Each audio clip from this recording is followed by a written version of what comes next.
Xo'p, hurmatli o'quvchilar, bugun sizlar bilan milliy sertifikatga tushgan savollarni yana keyingilarini ko'rib chiqamiz. Bugungi misolimiz demak integral. Buni qanaqa oson yo'l bilan ishlasak bo'ladi? Buni ko'ramiz.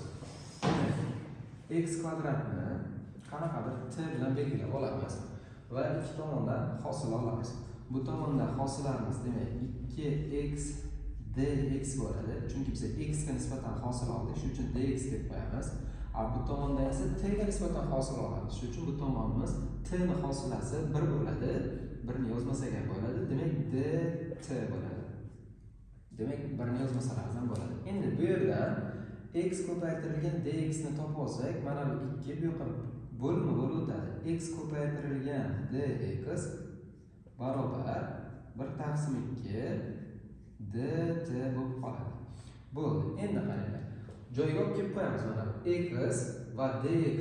X ko'paytirilgan dx mana bunga teng, mana o'rniga 1/2 dt ni olib qo'yamiz. Xo'p, x kvadratni joyiga esa t ni olib qo'yamiz.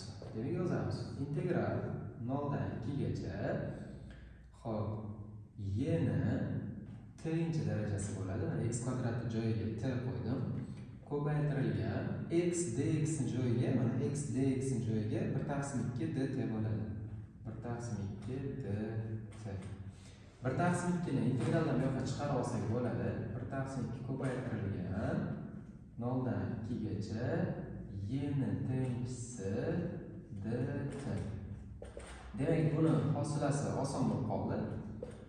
Buni hosilasini oladigan bo'lsak, y ni tengchisini o'z bo'lib qoladi. Xo'p, integralimiz 0 dan 2 gacha.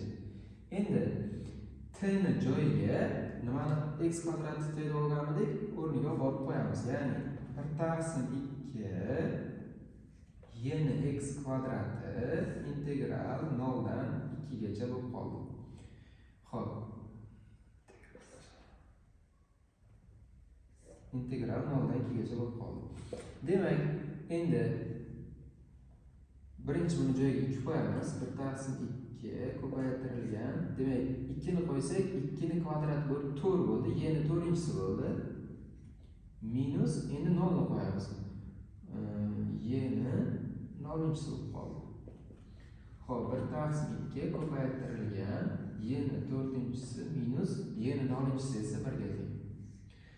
Demak, misolimizning javobi mana shu bo'lar ekan.